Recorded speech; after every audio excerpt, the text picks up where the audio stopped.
شابس دی ښه تعلیم ورکړه دا په کوچ او په کپتان باندې کېږي چې ښه لوبه وکړئ آفرین پې ور پرېږدي شابس دی دغسې یعنې چې هر کپتان او هر کوچ د خپل ټیم سره ډېر زیار باسي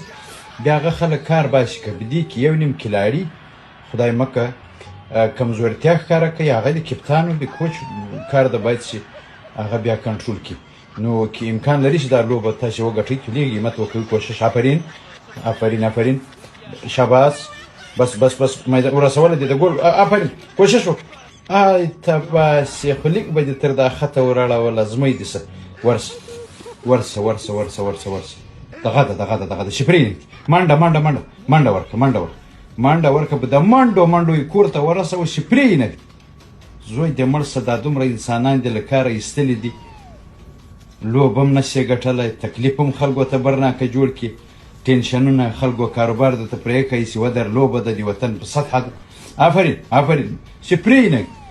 یاره د تا تر دا سره خولۍ قربان سه وچې کور ته ورسوه ورې ښه غرب جنې وباسه اتې دغه شټ هم جنې وکړه د ابدا دپاره کښېنه په کار نه ده د تا د زمۍ سي دومره انرژي په تا کې نه وه چې ما چې د یوه لنګه ته ولی وایي ګول سوی دا دومره تکلیفونه دا غلې چې خوري دا ټرین دا ماشات آفرین ته دې را رسولی دغه د ده کور د شابس حوصله کوه تخم داسې یې څه زمۍ دې څه چې پرېږنه نه د خلاصېدو وال نه یو څو چاپېړه ګرک آفرین شټ جنې وکړه په پتلګه ځه زیاتې ورته ارام وکړه انرژي دې کمزورې سوي زوی دې مړ شه خلک دې وطن دپاره ځان وژني ته ځان نه سې اچولی کنټرول یې کړي